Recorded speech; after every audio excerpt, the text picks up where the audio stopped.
Good morning, everyone. Welcome to the first session on computer organization. This has a course code EC206 of the Kerala Technological University syllabus. If you see in this syllabus of computer organization, it has completely covering the MIPS processor design, single cycle as well as multi-cycle architecture. So instead of directly jumping into the design of single cycle and multi-cycle architecture, this being the first session, we will just have the introduction to a MIPS architecture, its instruction set, its different addressing modes, and so on. So the topics which will be covered in this session will be basically the MIPS architecture, the assembly language instruction of the MIPS architecture, the different types of operands which are there with respect to MIPS architecture, that is the registers, memory, and the constants, and then the machine language format of the MIPS instruction, the three types of format, R-type, J-type, and I-type, and the different addressing modes which are used in MIPS. So we will go through this. On to the right, you can see an image which is describing the levels of abstraction of any electronic computing system.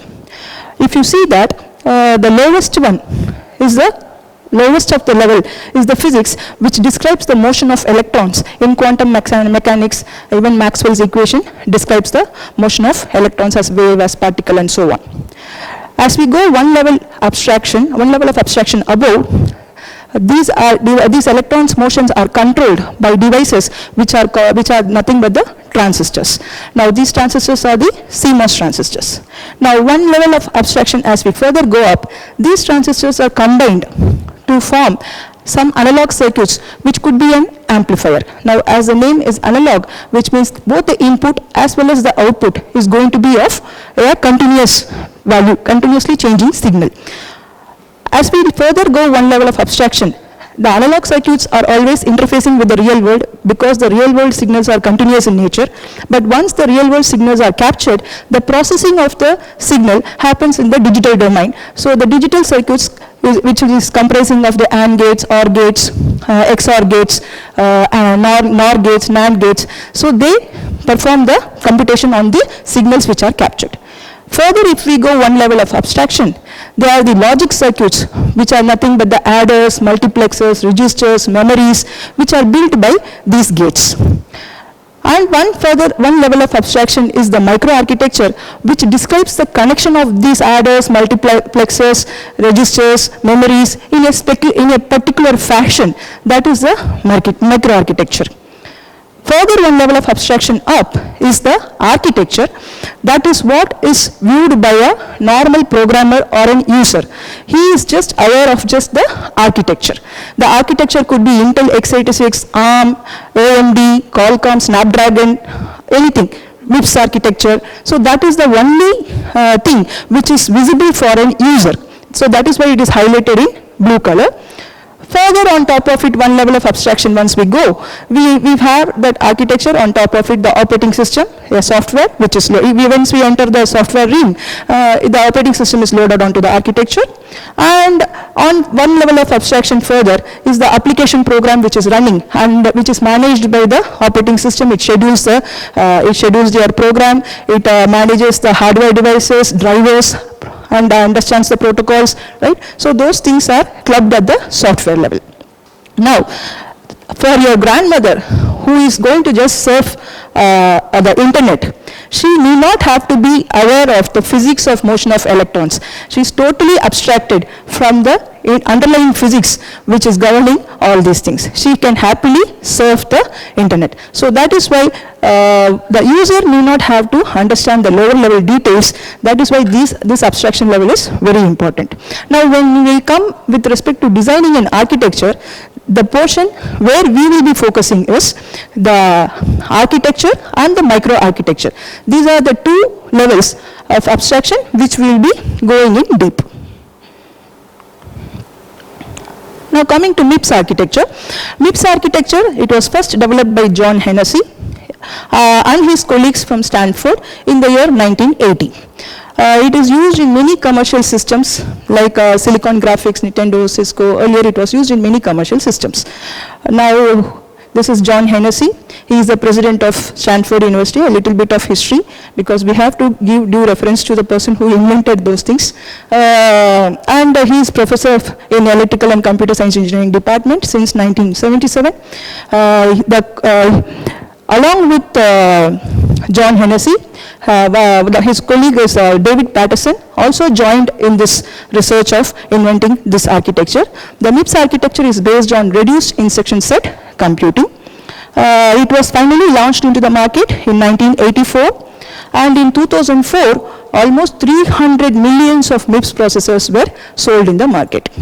Later on, there was also other competitive designs which were coming like ARM, and which took over, and many of the patents of MIPS architecture was sold off to other companies. So, with due reference to both John Hennessy and David Patterson, they are the recipients of the Turing Award of ACM 2017 for their amount of research they have done in this RISC computing, reduced instruction set computing. Now, Turing Award is a very prestigious award in the domain of computer architecture. Designing a chip, is it a science or an art? More than a science, once you start designing a chip, you can actually feel that it is more like an art than of a science. Like you construct a house, first we give a plan, and then you put the foundation, then you construct the house, then you would see where to keep the windows, how the ventilation could be better, where to put the bedroom, where to have the living room, how to design the kitchen, right? That is more of having an aesthetic sense. Then it is more of a civil engineering to it, more of civil engineering to it. The same way, designing a chip also has more of an art to it. It's more an art than to be called as a science. So architecture, as I told earlier, it is a programmer's view of the hardware. It is defined by instructions and the operand locations. That is what is architecture. In this session, we will be going into the details of this architecture with respect to MIPS. Microarchitecture, on the other hand, implements the further lower level details of these architectures, how these hardware components are connected and how they are further controlled. If we just learn the design of a single architecture, it is always easy to learn any architecture. So if you could design a single architecture to the fullest, it could be a single cycle, multi-cycle, pipelined, anything. If you could learn and design a single architecture, any architecture for that matter can be easily understood. So this is the MIPS microarchitecture, a single cycle design of MIPS microarchitecture. You can see that this is what is expected to be designed. You can see there is the program counter, then there is the instruction memory. So this is a hardware. Program counter is a register which keeps track of the instructions, the address of each of the instructions. Then there is the instruction memory, which has the complete instructions stored on it. Then there is another hardware component, that is the register file, which has the temporary data which have to be operated by the processor. Then there is this ALU, arithmetic and logic unit, which performs the addition operation, arithmetic operation, logical operation, shifting operation. Everything is performed by them. Then comes the data memory, where the operands which are required for computations are all stored, right? So these are all the main blocks, and they are all connected in a specific way. And in between there are few other additional components like sign extension, multiplexers, shifters, right? There is a controller. So we will see the complete design, how these things are connected and so on in this, in the further sessions. Right. Now the basic 4 principles which was advocated by John Hennessy and David Patterson in the design of this architecture, or for the success of this RISC architecture, is basically these 4 principles. The first principle is simplicity favors regularity. Now we will see at the end of the session how these 4 design principles get implemented in the MIPS architecture. The second principle is make the common one fast. The third principle is smaller is always faster. And the fourth principle is good design always demands a good compromise. Now we will see at the end of the session that how all these 4 principles gets incorporated in MIPS architecture. Now what are instructions? Instructions are just commands which are there in the, which are given to the, which are there in the computer language. Now when it comes to computer language, there are two flavors of it. One is the assembly language, the other one is the machine language. The assembly language is that instruction which is in a human readable form. The machine language on the other hand is in ones and zeros, which cannot be understood by the human, but it can be very well understood by a computer. So the instructions, right, that forms the instruction set, it is that layer which separates the software and the hardware. So we define that as the instruction set architecture. So every process, basically instruction set architecture is something like the blueprint for building up a building. So if you have to construct a house, first we have the blueprint of the layout. So instruction set architecture is nothing but the blueprint of the processor, right?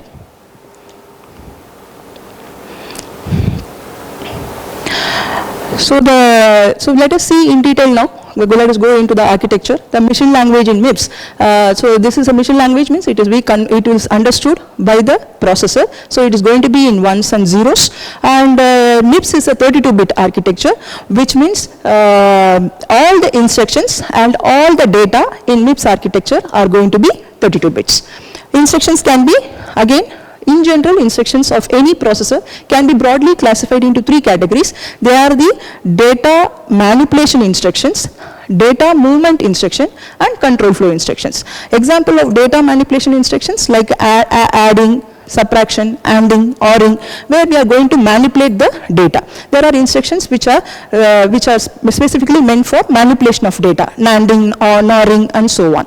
Data movement instruction like loading the data from the memory to the processor, storing the data from the processor to the memory, or moving the data from one register to another register, and so on. They are all the data movement instructions.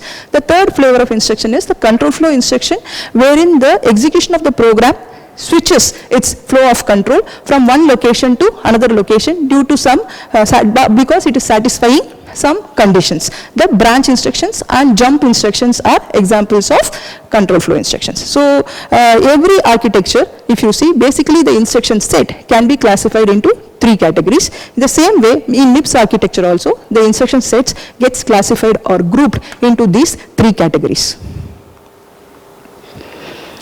That is in short about the instructions. Now we will see about the operands. So instructions, be it adding, subtracting, or ANDing or NORing, it has to finally operate on some operands.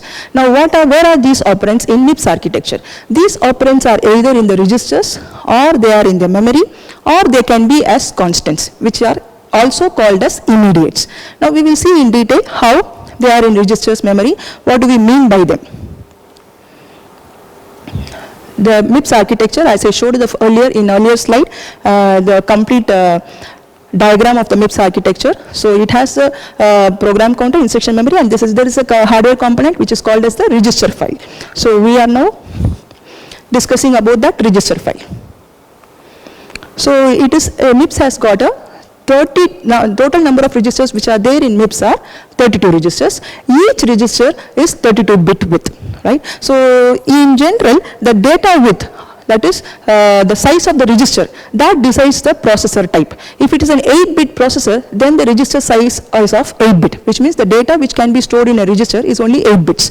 If it is a 32-bit processor, then the data width of the register is 32-bit. That is, the data which can be stored in a register is 32-bit. So the data width of a register decides what type of processor it is. As MIPS is a 32-bit processor, which means all data in MIPS are 32 bits. So the registers are also of 32 bit in size. Current day processors are 64 bit, 128 bit, 256 bit, and so on. Then there are vector processors which are even more than that in size, where the register file is capable of storing that many bits.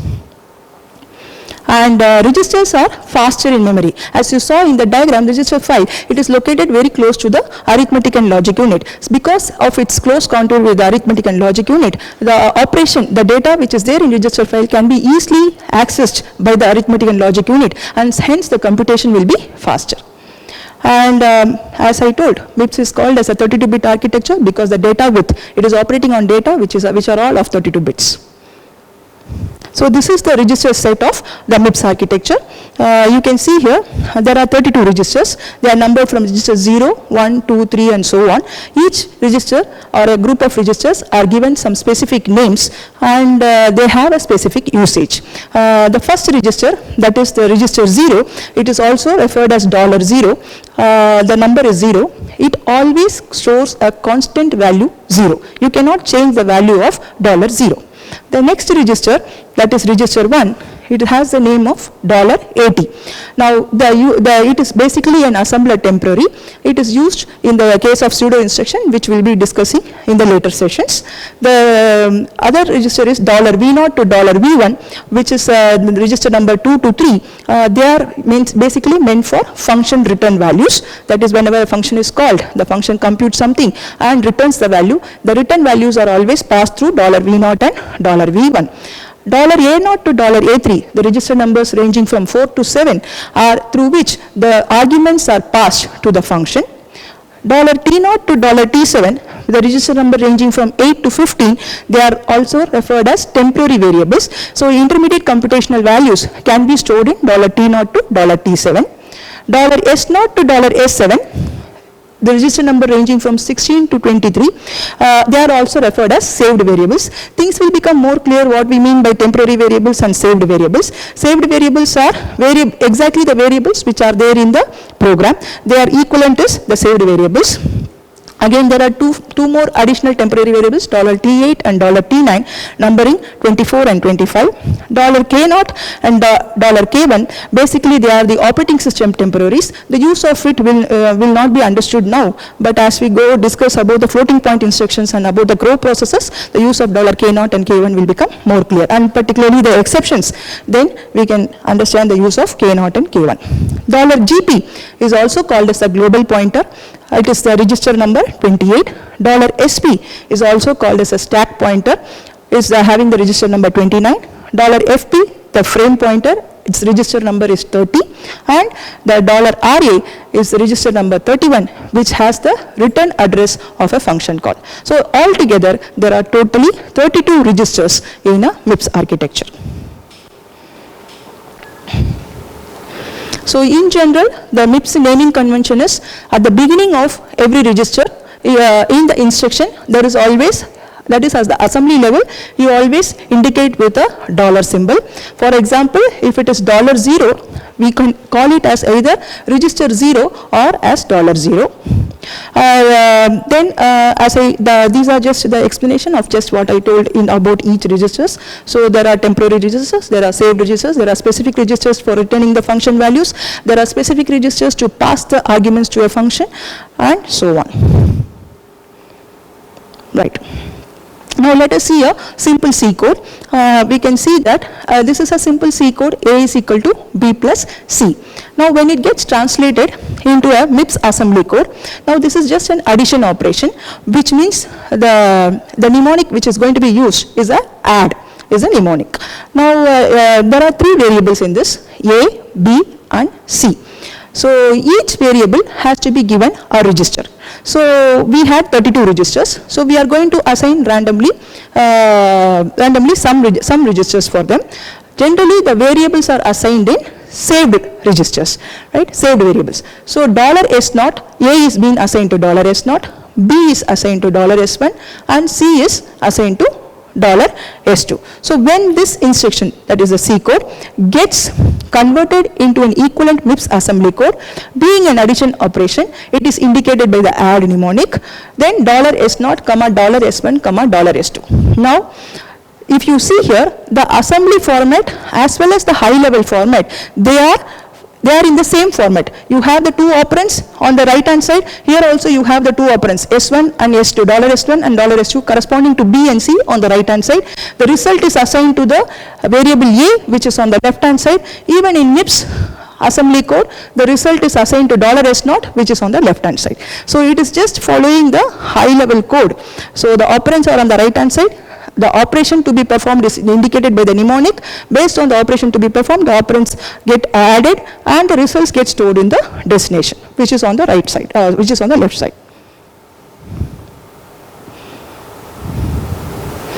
Now, let us translate this small code into the equivalent MIPS assembly code. Maybe I require, I can explain it with it. So this is a simple C code. So there is a problem statement here which is given as that you have to translate the following high level code, that is A is equal to B minus C and F is equal to G plus H minus I plus J. This is a simple C code. Let me end with a semicolon to indicate that they are C codes. So this is a simple C code. We need to convert this C code into the MIPS equivalent assembly code. Now the restrictions given for us is in the problem statement, A to C are to be stored in $S0 to $S2. F to J are to be stored in the registers $S3 to $S7. Now, to given these variables, register variables, where we can store each of them, each of the high level code variables. Now let us convert this small MIPS code into equivalent MIPS assembly code. Now the first instruction is a simple subtraction instruction. It is subtracting B variable minus C variable and the result is getting stored in the A variable. So the mnemonic used is going to be subtract, right? And we are going to assign each registers to each of the variable. So let me just assign to $S0, let me assign A, $S1, let me assign B, and $S2, let me assign C. So then the mnemonic is going to be, first we are going to write the destination. The destination is $S0, that is the result is going to be, his result is going to be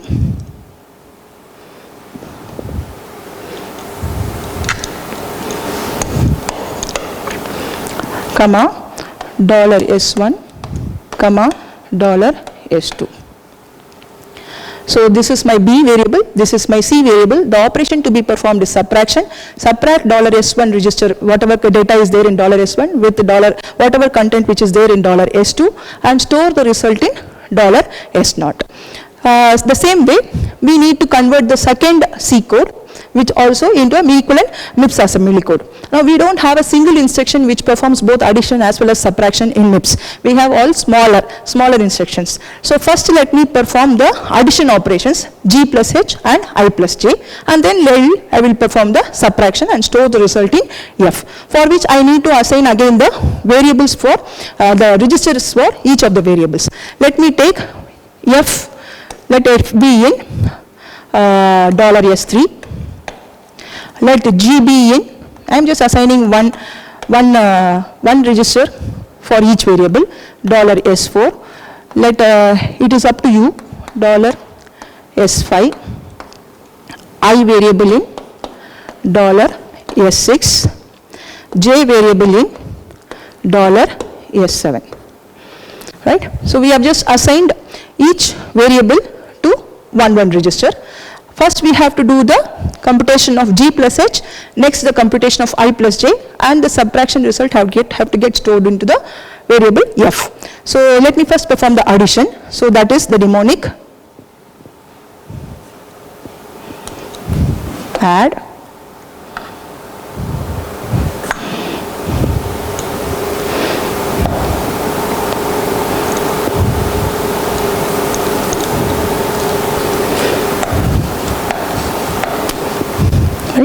add G plus H. So G corresponds to which register?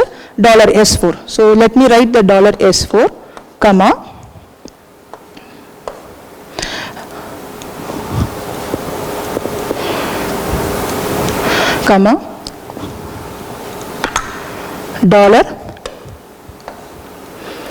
$G plus H. H correspond to $S5.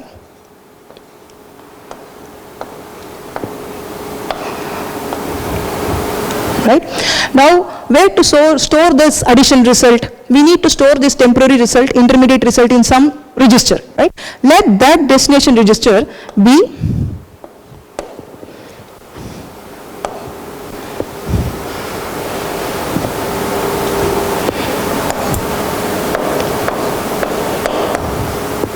$T0. Now $T0 is one of the temporary registers of the MIPS register set. So let me store this temporary result in $T0. So the same way, let me perform the addition of I plus j. So it is add I corresponds to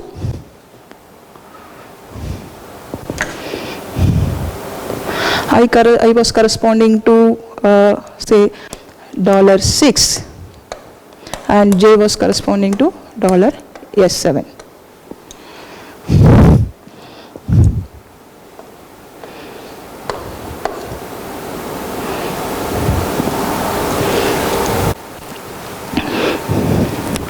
So this we are performing the addition of I plus j, I corresponding to $S6, j corresponding to $S7. Again, the addition of these two register content have to get stored in some temporary location. So we might as well make use of the second temporary register $T1. Now we have performed the computation of g plus h and I plus j. Now further computation left is the subtraction of g plus h with I plus j. That can be that for which subtraction the mnemonic used is subtraction. So that is we need to subtract the operands. Let me write the operands first. $T0 with $T1. The two values should get subtracted and the result has to get stored in F. The variable which is registered corresponding to F is $S3. So I need to put here $S3. This is the assembly level equivalent of this simple C code.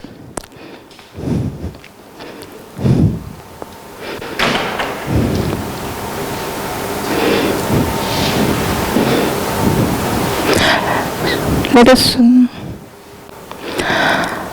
so this is the solution which we just now worked out. The simple C code A is equal to B minus C, F is equal to G plus H minus I plus J. When it gets translated into MIPS code, we have assigned each variables to registers are getting assigned and the equivalent operation. You can see that $T0 and $T1 are the temporary registers which have been introduced in addition to what was given in the problem statement. Right. So registers, we have sufficiently seen one of the operands in MIPS instructions are registers. The second type of operands which are there in MIPS register is the memory. When it's going to be large amount of data which needs to be processed, we cannot hold everything in the register because MIPS has got a very less number of register set, just 32 registers and each of 32 bits. So then the large amount of data are generally stored in memory. So memory is the next operand by which the operations are getting performed. So storing the data, memory is large. Because memory is very large, it is very, very slow also. So commonly used variables or frequently used variables are generally kept in the registers. So to read the data from the memory, generally the instruction which is there in most of the architecture, it is the load instruction. So you can see that LOAD is the load instruction. The mnemonic or the short form of this load instruction is LW. LW corresponds to load word. So this is a typical format of a load instruction. So load word $register some register number $S0, comma 5 within brackets $T1. Things will become more clear what they all actually mean. So basically what we are trying to tell the processor is whatever content which is there in $T1, to that content add an offset of 5 and whatever the value which you are getting, that is the address of the memory. From that memory location, whatever data is there, pick that data and store it in $S0. This is what we are instructing the processor by this instruction. So that is what is there. So $T1 is called as the base address and the 5 number is normally called as the offset. So to the base register address, the offset is added and to that address, whatever data is there, that will get loaded onto $S0. For example, let us assume there is a memory which has got, in the example we are just showing 4 memory locations. Each are word, this is the address of word address, each is storing a 32-bit data. This is the word address 0, word address 1, word address 2, word address 3, right? Word 0, word 1, word 2, word 3. In each of the word there is a 32-bit data which is being stored. Now, suppose there is an instruction. We need to suppose read load a data from the word address 1 into register $S3. How are we going to do that? So we can always have the $0 or $0 which always holds the value of 0. $0 is our base address, to which add 1, because we want the data of word address 1. Where is word address 1? This is word address 1. So this data we need to store it in $S3. So $S3 is our destination, load word $S3, comma, whatever the offset. So we can use the base address, we can use $0, which has a 0 value, to which add the offset, that is 1. So from that memory location, whatever data is there, pick that data and put it in $S3 register. This is what the equivalent instruction to perform this operation. Similarly, data is getting stored into the memory. The keyword for storing the data is in the mnemonic form is store word, SW.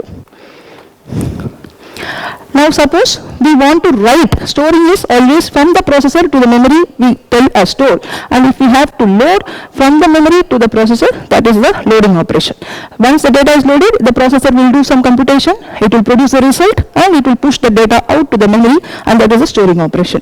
So store the value in $T4, store the value of $T4 into the memory address 7. So again, this is a word addressable memory.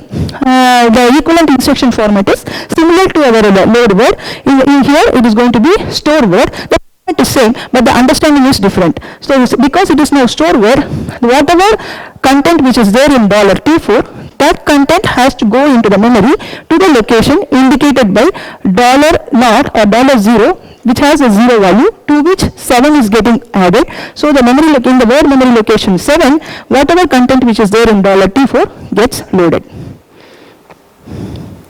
Now the third type of operand which MIPS architecture has is the constants or the immediates. It is also called as immediates for an obvious reason which you will soon understand. There is always in C code we have such instructions where A is equal to A plus 4, B is equal to A minus 12. So earlier example we had an equation A is equal to B plus C, where both B and C were variables. Whereas in this expression 1 is a variable, whereas the other operand is not a variable, it is a constant.